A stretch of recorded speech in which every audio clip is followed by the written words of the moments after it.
Bom dia, queridos irmãos. Hoje é dia 8 de outubro do ano da graça de 2020.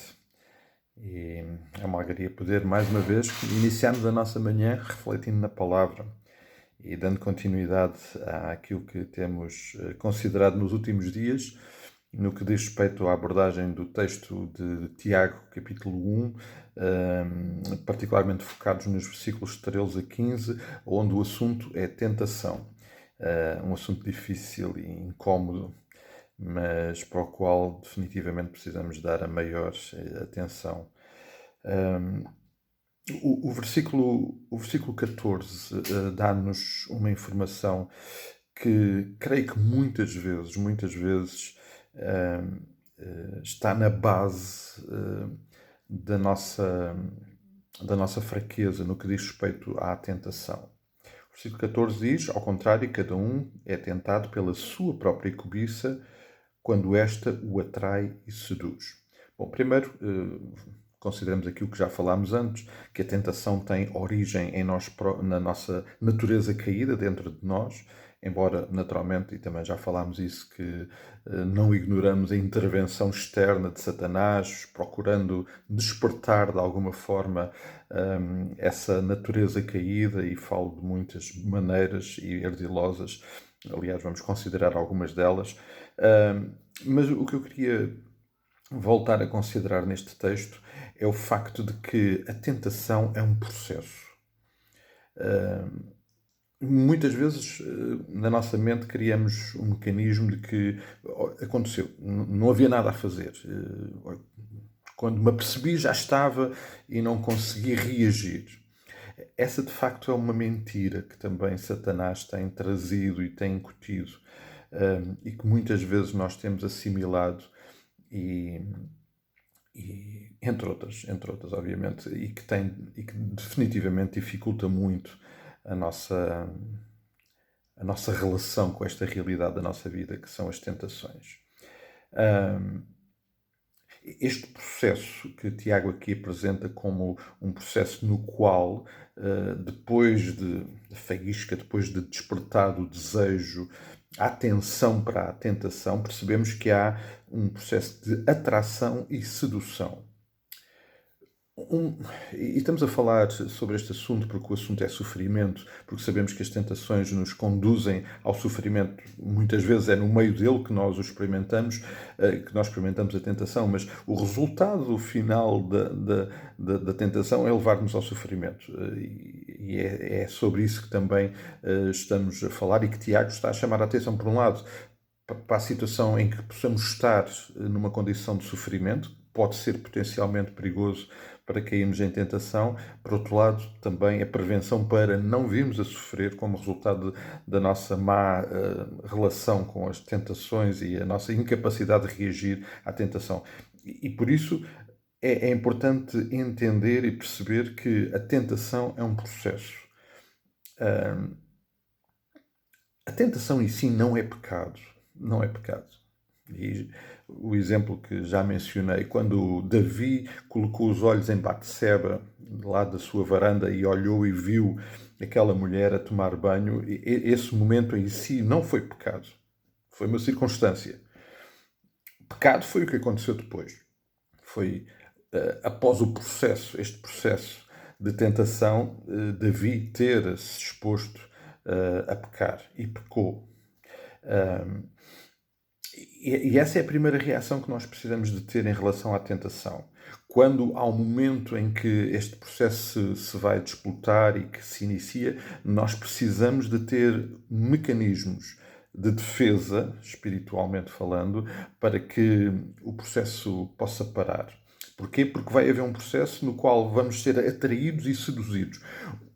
Uma das coisas muito interessantes em relação a este processo é que, obviamente Satanás prepara-nos sempre coisas muito agradáveis.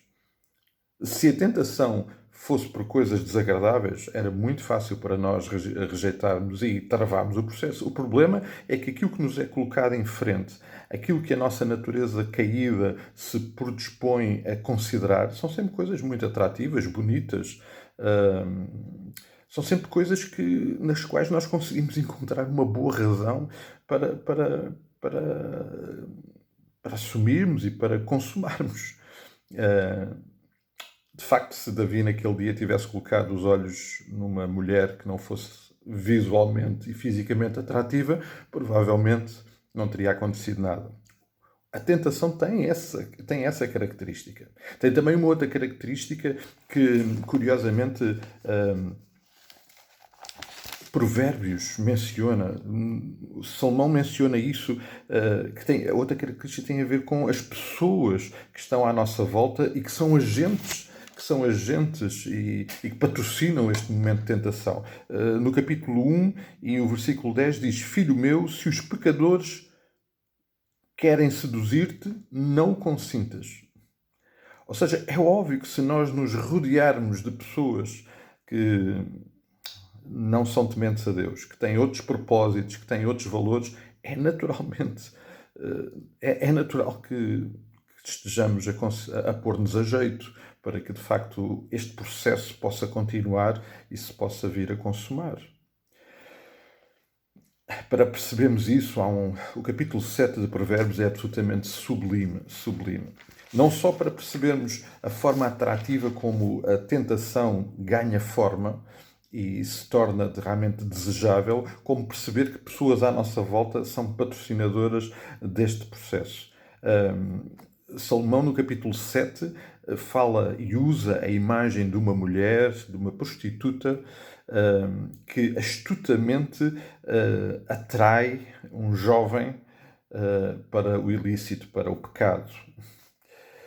É muito interessante porque esta imagem é realmente,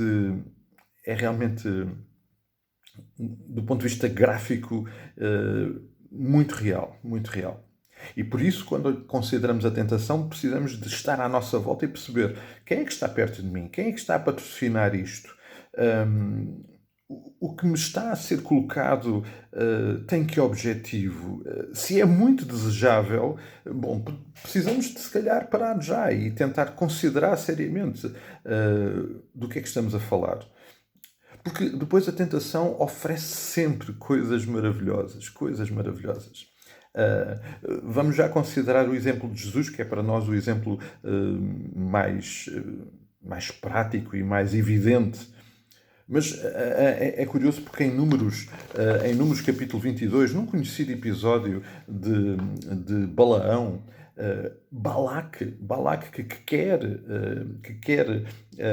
é um rei moabita, que quer a destruição do povo de Israel, a cena com coisas maravilhosas. Vejam, Balaque, para convencer Balaão a prejudicar o povo de Israel, diz: porque grandemente te honrarei e te farei tudo o que me disseres. Vem, pois, rogo-te e amaldiçoa-me este povo.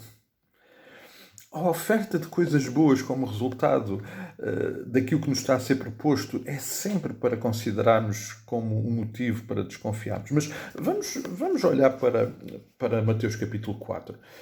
Mateus 4 dá-nos muita informação. No momento em que o Senhor Jesus Cristo foi tentado, dá-nos muita informação útil sobre este processo no qual muitas vezes nós estamos e para o qual nós precisamos de estar muito, muito atentos. Um aspecto importante é que as condições em que nós nos encontramos podem potenciar esse processo de tentação.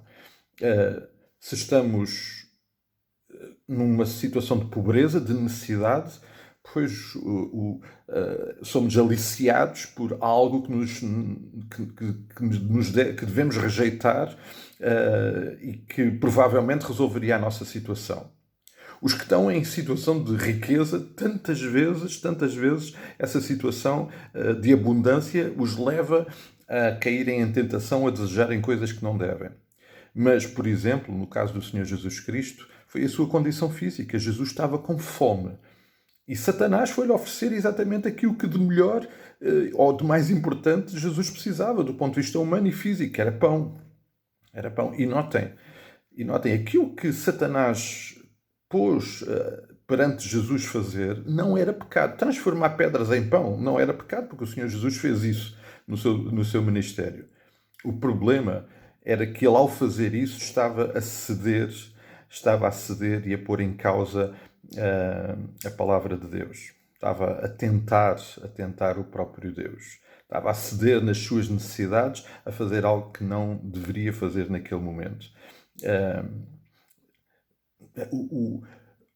As necessidades, a resolução, a satisfação das nossas necessidades são tantas vezes a base para que a tentação se possa consumar e o processo se possa desenvolver. Depois, as próprias o aliciar-nos com a glória, a honra, o reconhecimento. E sempre, meus queridos, sempre vai pôr em causa a palavra de Deus. Sempre. A tentação sempre vai pôr em causa a palavra de Deus, vai criar a dúvida. E por isso, quando essas circunstâncias estão reunidas e nós olhamos para elas, nós precisamos de parar e de buscar aquele que é a fonte de resolução. Isto é um processo, isto não é uma inevitabilidade de cair na tentação. Nós temos condições e não só temos condições no que diz respeito a ferramentas que o Senhor nos deu em termos de oração, em termos de busca, em termos de comunhão, em termos da palavra, mas o próprio Deus prometeu que nos iria cuidar nessas situações. Obviamente temos que o buscar. Não vos sobreveio tentação que não fosse humana, mas Deus é fiel e não permitirá que sejas tentado além das vossas forças. O Senhor cuida de nós, mas nós temos que o buscar, temos que nos expor à sua intervenção. Precisamos de, nele, encontrar ferramentas para travar naquele momento aquilo que nós sabemos e identificamos que nos vai levar ao pecado.